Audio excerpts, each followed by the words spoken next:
샬롬, 반갑습니다. 무더운 여름을 지나고 있습니다. 오늘도 풍성하시면서 시원한 바다와 같은 주님의 은혜에 깊이 빠지는 하루가 되길 축복합니다.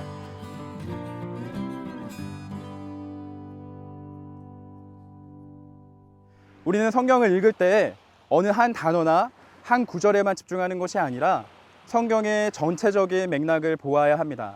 오늘 본문인 로마서 9장 14절로 18절도 로마서 전체의 맥락 안에서 이해할 필요가 있습니다.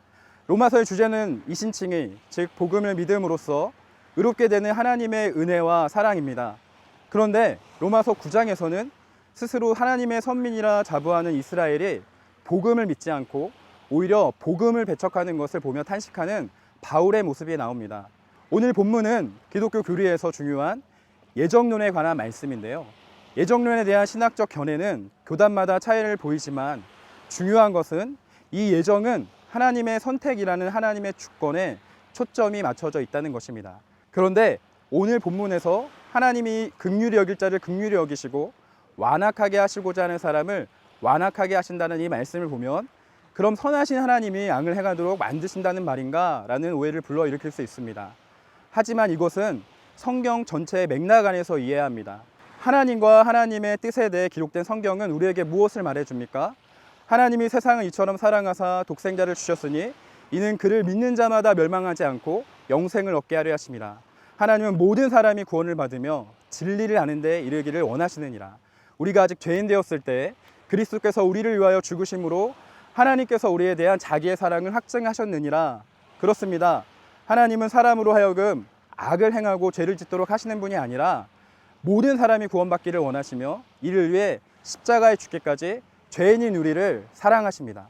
이것이 성경이 말하고 있는 사랑의 하나님입니다.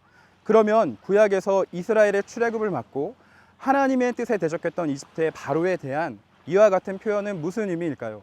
이것은 하나님의 뜻을 알면서도 그 뜻을 거역하고 불순종하며 하나님을 대적하는 사람에 대한 하나님의 유기, 즉 그 상태 그대로 내버려 두신다는 것이고 이 내버려 두심이 곧 하나님의 심판임을 말해주고 있습니다. 그러면 로마서 전체에 흐르는 복음의 메시지는 무엇입니까? 로마서는 인간의 행위와 노력, 즉 율법을 지킴으로 의롭다함을 받는 것이 아니라 복음을 믿음으로 의롭다함을 받는 칭의, 이 모든 것을 가능하게 하시는 하나님의 사랑과 은혜를 강력하게 증거하고 있습니다. 그러므로 오늘 본문을 통해 다시 한번 우리가 주목해야 하는 것은 바로 자격 없는 나를 아무 조건 없이 사랑하시고 자신을 십자가에 내어주심으로 나를 구원하시고 사랑하신 하나님의 긍휼, 그 하나님의 은혜를 깊이 깨닫고 감사하는 자가 되어야 한다는 것입니다. 신앙생활을 하면서 우리가 경계하고 주의해야 할 것은 바로 이 하나님의 은혜를 잊지 않는 것입니다. 신앙의 연차가 쌓이고 신앙생활을 오래 하다 보면 하나님의 은혜를 당연하게 여기는 경우가 있습니다. 스스로 하나님의 은혜를 받을 만한 자격이 있다고 생각하거나 은혜 받을 만한 일을 했기 때문이라고 여기기도 합니다. 심지어 자신의 신앙적 경험과 봉사를 자랑하기도 합니다. 그러나 바울은 율법에 열심을 내며 스스로 선민이라고 자부하는 이스라엘을 향해 16절에서 이렇게 말합니다. 그런즉 원하는 자로 말미암음도 아니요 다른 박질하는 자로 말미암음도 아니요 오직 긍휼히 여기시는 하나님으로 말미암음이니라. 바른 믿음은 하나님의 그 은혜를 아는 것이고 그 은혜를 베푸신 하나님께 감사를 표현하는 것입니다. 이것은 단순히 입술의 고백을 넘어 삶 속에서 하나님의 은혜를 흘려보내는 것입니다.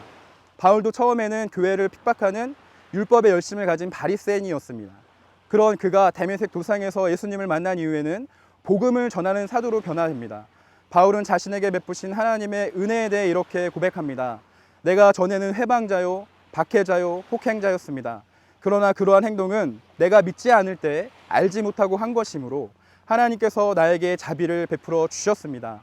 우리 주님께서 나에게 은혜를 넘치게 부어주셔서 그리스도 예수 안에서 얻는 믿음과 사랑을 누리게 하셨습니다.